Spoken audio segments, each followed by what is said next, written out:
하나님의 말씀 사도행전 15장 13절부터 18절의 말씀을 같이 교독하겠습니다. 말을 마침에 야고보가 대답하여 이르되 형제들아 내 말을 들으라.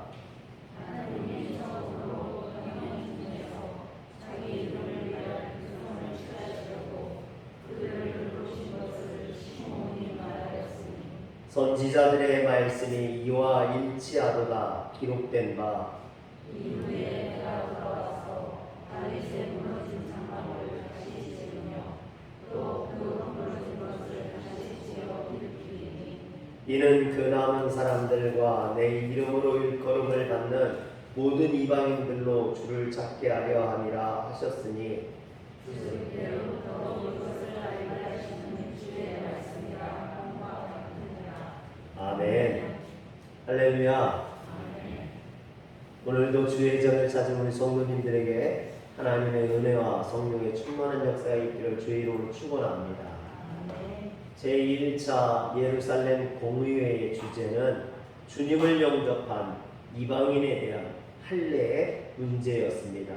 이것을 가지고 열띤 토론이 교회에서 있었고요. 그리고 나서 베드로와 바울과 바나바가 차례로 자신들을 통해 할례받지 않은 이방인들에게 어떻게 하나님께서 구원의 역사를 베푸셨는지 증언했습니다. 그리고 이제 마지막으로 이 예루살렘 공의회의 의장이었던 주의 형제 야고보가 이방인의 구원을 위해 할례가 필요치 않다라는 것을 선포하게 됩니다. 그런데 야고보가 단순히 하나님께 이방인 고넬료 일행을 구원해 주셨다라는 이 베드로의 증언이나 또는 자신의 주관적인 판단으로 이방인의 할례를 금하는 최종 판결을 내렸다면 아무리 그가 이런 최고의 권위를 지닌 공의회의 회장이라 할지라도 이방인들이 구원받기 위해서는 할례가 필요하다고 주장하는 유대인 그리스도인들의 반발을 사고 결국에는 이것이 교회에 커다란 문제가 되고 말았을 것입니다.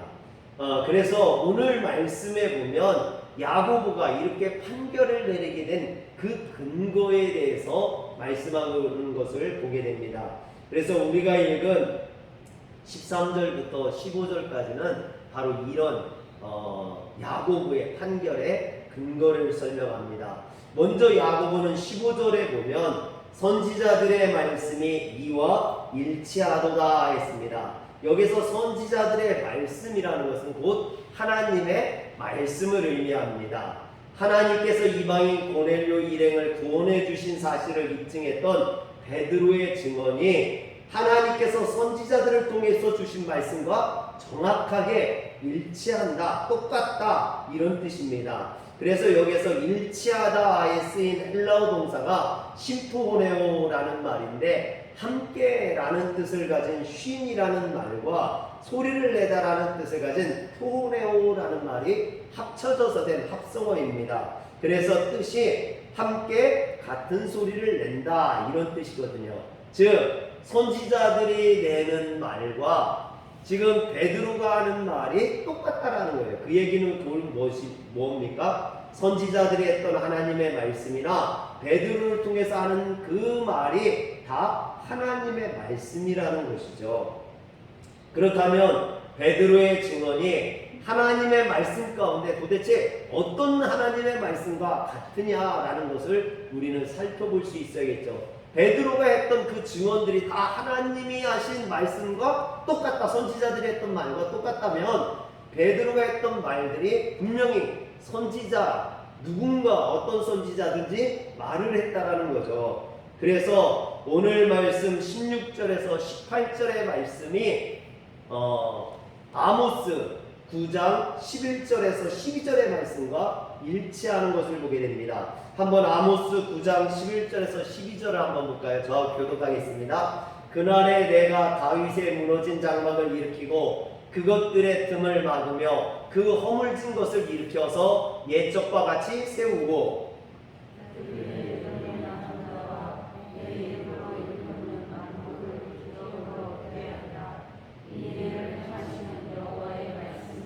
아멘. 이처럼 오늘 말씀 16절에서 18절 말씀과 아모스 9장 11절에서 12절의 말씀을 비교해 보면 일치하는 것을 보게 돼요. 그런데 조금 단어들 몇 개가 좀 다른 것을 보게 됩니다. 그러면 왜 아모스에 있는 말씀과 오늘 지금 16절에서 18절의 말씀이 차이가 나느냐? 그것은 야고보가 인용한 구약 성경이 히브리어 성경이 아니라 70인역이기 때문에 그렇습니다. 그럼 70인역은 뭐냐? 여러분, 이스라엘이 솔로몬 이후에 남과 북으로 갈라져서 북이스라엘은 주전 722년에 아수르란 나라에 망하게 됩니다. 그리고 남유다는 주전 586년에 바벨론이라는 나라에 망하게 되어서 이스라엘 백성들이 포로로 끌려가게 되죠. 그래서 이때 많은 이스라엘 백성들이 세계 각지로 흩어지게 됩니다. 그 흩어진 유대인들을 가르쳐서 뭐라 하냐면 디아스포라 유대인이라고 해요. 디아스포라예요. 네.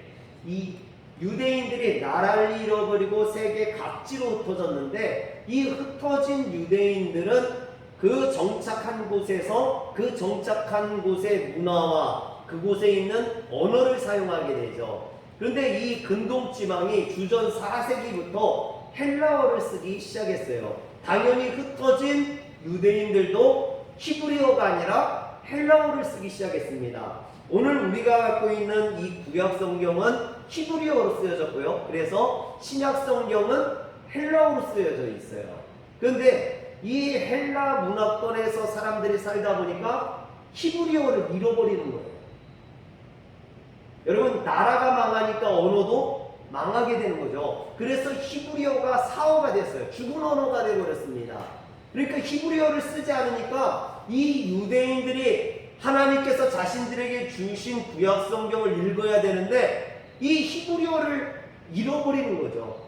그러니까 더 이상 구약 성경을 못 읽는 일들이 벌어지더라는 거예요. 그래서 애굽의 알렉산드리아에서 이 히브리어 성경을 안 되겠다, 우리가 알고 있는 헬라어로 번역하는 일을 해야겠다. 그래서 각 유다가 12지파니까 이스라엘이 12지파인데 이 12지파에서 6명씩 한 지파당 6명씩에서 72명이 모여서 이 히브리어 성경을 헬라어 성경으로 번역하는 일을 했습니다.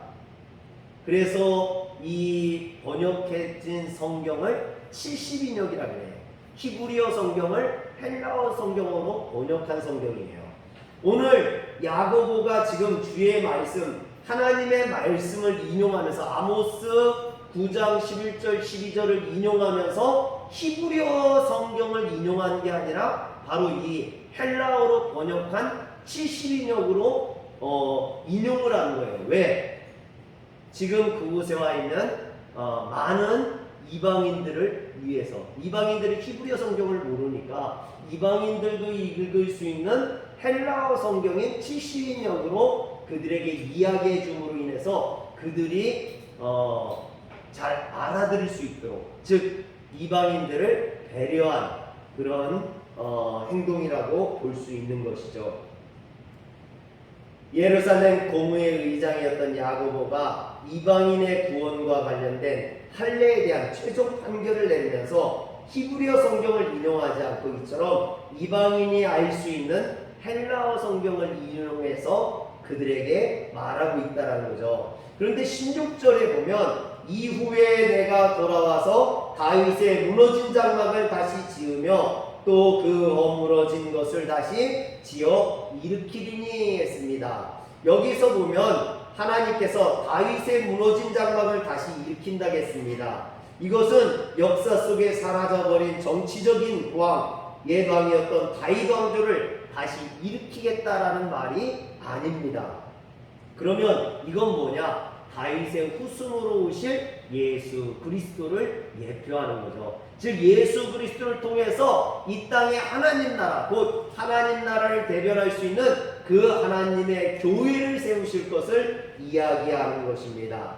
그리고 17절에 보면 이는 그 남은 사람들과 내 이름으로 일컬음을 받는 모든 이방인들로 주를 찾게 하여 함이라 하셨으니 했습니다.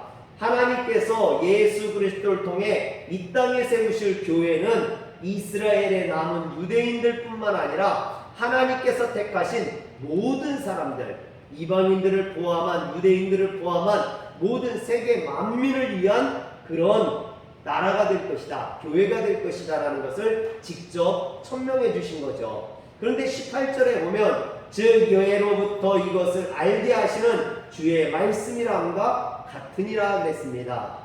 이와 같은 이방인에 대한 하나님의 구원의 계획은 본래 있지도 않던 것이 갑자기 생겨난 것이냐? 그렇지 않다라는 거죠. 이미 하나님의 뜻 아래는 이방인들을, 유대인들뿐만 아니라 이방인들을 구원하고자 하는 그 하나님의 뜻이 담겨져 있다라는 것입니다. 그 한 예로 하나님께서 400년 동안 애굽에서 종살이하던 이스라엘 백성들을 구원하실 때 출애굽기 12장 38절에 보면 이스라엘 백성들만 구원해 주신 것이 아니라 거기에 보면은 누가 있느냐? 수많은 잡족들이 들어있는 것을 보게 됩니다. 이 수많은 잡족은요, 누구냐? 이방인들인 거예요. 애굽의 포로로 끌려와 있는 이스라엘 백성들뿐만 아니라 다른 민족들까지도 함께 출애굽을 했다라는 거죠. 할렐루야. 여러분, 이게 하나님의 뜻이라는 거예요. 하나님의 뜻은 이스라엘 백성들만을 구원하는 게 아니라 그들을 따라 나오는 모든 사람들을 구원하신다라는 거죠. 왜 하나님께서 이스라엘 백성들을 선택하셨습니까? 본묵이라는 거죠. 이스라엘 백성들이 하나님 앞에 나와서 구원받는 것을 보고 이스라엘 백성들처럼 누구든지 하나님 앞에 나오면 구원함을 얻는다는 걸 보여주시기 위함이라는 것입니다. 그래서 18절 마지막 부분에 보면 주의 말씀이라 그랬습니다. 근데 이 주의 말씀이라는 것이 현재 시제로 쓰여져 있어요. 하나님께서 지금 말씀하신다라는 겁니다. 여러분, 이 말씀은 지금 야고보나 베드로 이전에 750년 전에 아모스 선지자를 통해서 말씀하셨던 그런 하나님의 말씀입니다. 근데 야고보는요, 그것이 750년 전 아모스에게만 주신 말씀이 아니라 지금 이 시간에 하나님께서 우리에게 하시는 말씀이라는 겁니다. 할렐루야. 여러분, 이것은 야고보 시대에만 주어지는 말씀이 아니라 오늘 이 자리에 나와 있는 우리에게도 주시는 하나님의 말씀인 줄 믿으시길 바랍니다. 항상 하나님의 말씀은요, 과거형이 아니에요. 현재형입니다. 지금 나에게 주시는 말씀인 거예요. 여러분, 물론 우리가 이 말씀을 수도 없이 읽었겠죠. 어렸을 때도 읽었겠죠. 예전에도 들었겠죠. 그러나 이 하나님의 말씀, 지금 나에게 주시는 하나님의 말씀인 줄 믿으시길 바랍니다. 그래서 이 시간 내가 이 말씀을 들어야 되는 거예요. 오늘 이 시간은 나에게 주시는 이 말씀을 듣는 시간이라는 겁니다. 이 말씀이 나에게 힘이 되고 능력이 되기를 원합니다. 우리 소연이가 끄덕거리는 거 보니까 맞다는 거예요. 맞다는 거예요. 여러분, 하나님의 말씀에 응답하는 성도들 되시길 주의 이름으로 축원합니다. 여기에서 우리가 기억해야 될 것은요, 오늘 말씀과 아모스가 9장 11절 12절 사이에는요 750년이라는 그 시간이 있다는 거예요. 여러분, 750년이면 이게 보통 긴 시간이 아니죠. 엄청나게 긴 시간이라는 겁니다. 그런데 아모스에게 주셨던 이 하나님의 말씀이 750년이 지나면서 그 말씀이 사라지지 아니하고 그 말씀이 효력이 없어지지 아니하고 그 말씀이 그대로 750년이 지나서 이 베드로 때, 야고보 때에 그대로 그들의 삶 속에서 실현되고 현실로 나타나더라는 거죠. 할렐루야. 여러분, 그래서 어떤 분은요, 하나님의 말씀은 마치 약속어음과 같다라고 말합니다. 여러분, 약속어음은 뭡니까? 약속으로 주는 거죠. 내가 지금은 이걸 해줄 수 없지만 내가 나중에 줄 테니까 약속하고 주는 게 약속어음은 아닙니까?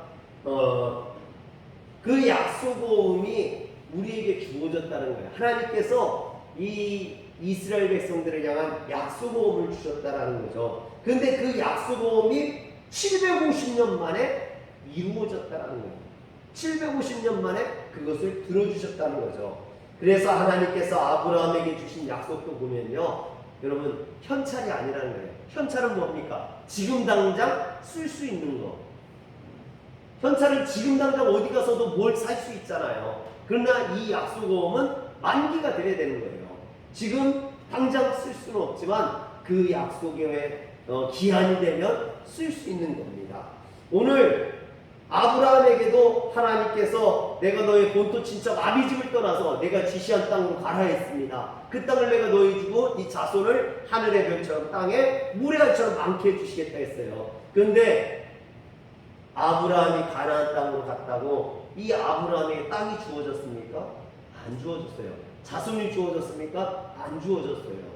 여러분 그 하나님이 주셨던 말씀이 이루어지기까지 몇 년이 걸렸어요? 25년이 걸렸어요. 25년.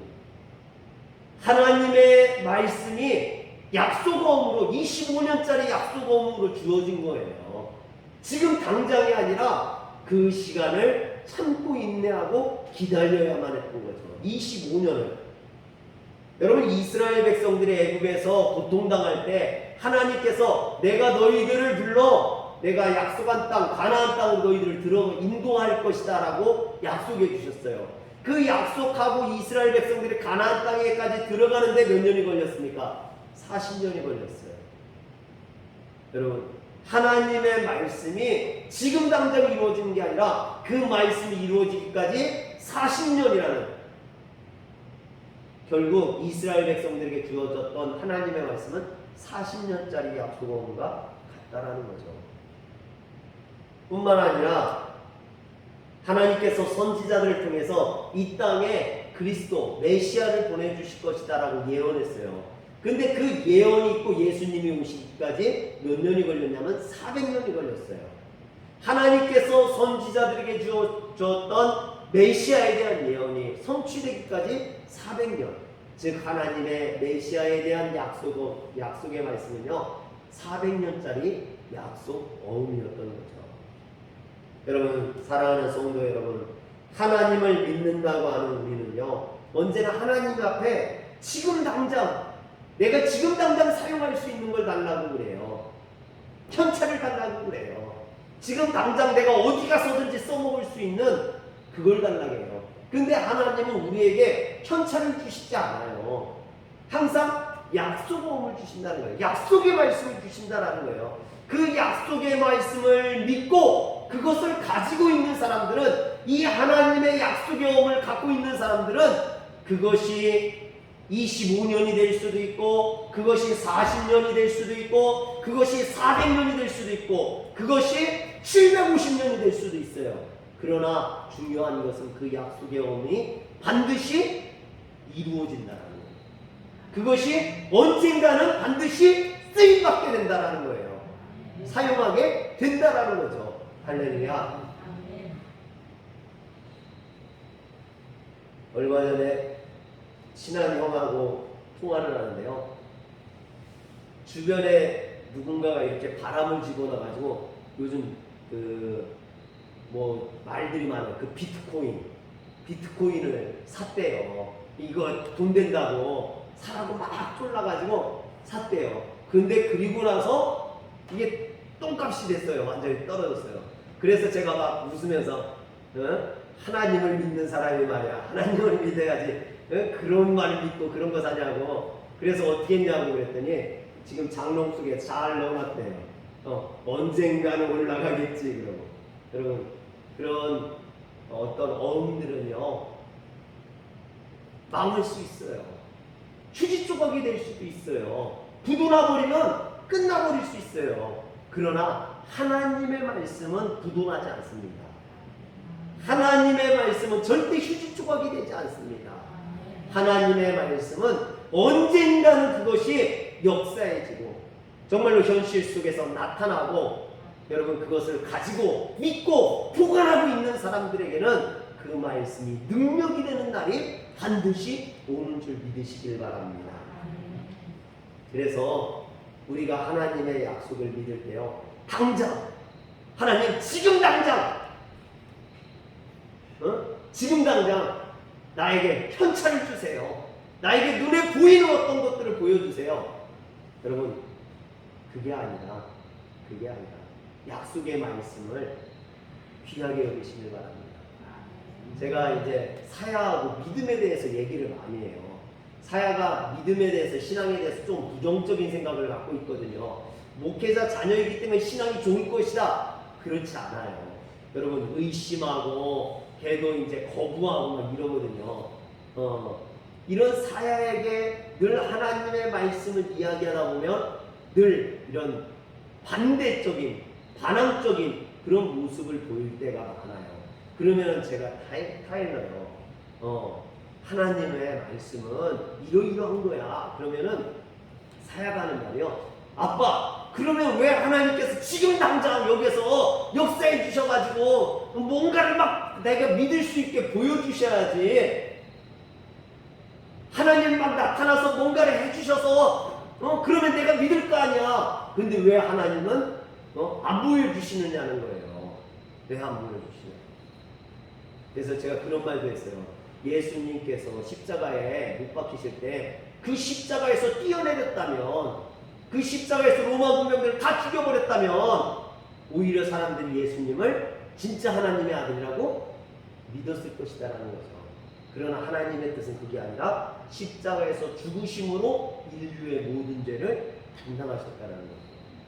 여러분, 하나님은 우리에게 지금 눈에 보이는 어떤 현상을 보여주시지 않습니다. 그렇다고 하나님이 살아계시지 않나요? 아니에요. 하나님은 우리에게 말씀을 주시는 거예요. 그 말씀을 믿는 자, 여러분, 우리는 하나님과 계약하기를 원해요. 하나님 이거 해주세요. 그럼 내가 이렇게 할게요. 하나님 내가 이거 부탁하니까 이거 들어주시면 내가 하나님 믿을게요. 우리는 하나님과 계약하기를 원해요. 거래하기를 원해요. 그러나 하나님은 그렇지 않아요. 하나님은 우리에게 말씀을 주시고 그것을 믿기를 원해요. 그래서 약속어음이에요. 여러분, 약속어음은요, 현찰하고 다르게 신용이 있어야 되는 거예요. 신용이 없으면 그 약속어음을 받질 않아요. 신용이 있고 믿음이 있어야 되는 거예요. 오늘 하나님이 주어지는 말씀을 우리가 믿을 때, 그 약속의 말씀을 우리가 붙들 때 그것이 능력이 되고 역사가 되는 줄 믿으시길 바랍니다. 세상에 많은 사람들이 이걸 믿지 못하기 때문에 하나님의 말씀이 이루어지지 않는다고 그래요. 그러나 여러분, 그 기한이 차지 않은 거지 하나님의 말씀이 이루어지지 않는 게 아니에요.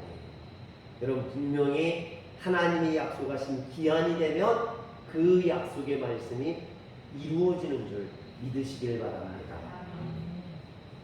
제가요, 꽃씨를 많이 뿌리거든요. 꽃씨를 뿌리는데 어떤 꽃씨들은요 2년 있다, 3년 있다 나는 것도 있더라고요. 근데 제가 뿌려놓고 나서 그 이듬해 봄에 기다렸는데 안 나오면요, 이게 안 나왔나? 다 썩었나? 그런 생각이 들어요. 근데 전문가한테 물어보면 목사님 그거 2년 3년 기다려야 되는 거예요. 그래요. 여러분, 우리가에게 하나님의 말씀이 주어졌습니다. 그것이 지금 당장 막 꽃이 피고 그러진 않아요. 그러나 분명히 그것이 부활, 그것이 개화할 시기가 되면 그 말씀이 싹이 나고 꽃이 피고 열매가 열릴 줄 믿으시길 바랍니다. 그런데 여러분, 이 사실을 깨달았다면요, 그 하나님이 주어진 이 말씀을 우리가 소홀히 할 게 아니라 이 말씀을 꼭 간직해야겠죠. 귀하게 여겨야겠죠. 그리고 나 때에 이루어지지 않는다면 내 자손들에게, 내 자녀들에게, 또 이웃들에게 전해줘야겠죠. 그들에게도 이 약속의 말씀이 이루어질 수 있도록. 그럼 그렇지 않겠습니까? 그래서 하나님께서 이사야 선지자에게 외치라고 명령하셨어요. 그랬을 때 이사야 선지자가 뭐라고 하냐면, 하나님 앞에 이사야 40장 6절에서 우리 디아가 주무시네. 여러분 6절에서 8절의 말씀을 제가 읽어드릴게요. 말하는 자의 소리여 이르되 외치라. 대답하되 내가 무엇이라 외치리까 하니 이르되 모든 육체는 풀이요 그의 모든 아름다움은 들의 꽃과 같으니 푸른 마르고 꽃이 시들면 여호와의 기운이 그 위에 불미라. 이 백성은 실로 풀이로다. 푸른 마르고 꽃은 시드나 우리 하나님의 말씀은 영원히 서리라 하라 했습니다. 여러분 풀도 마른다라는 거예요. 꽃도 시들어 떨어진다라는 거죠. 그러나 하나님의 말씀은 영원하다라고 이야기를 합니다. 오늘 우리에게 주신 이 하나님의 말씀, 그 하나님의 말씀이 언제 우리에게 나타나게 될지 모르겠어요. 저도 조급증이 납니다.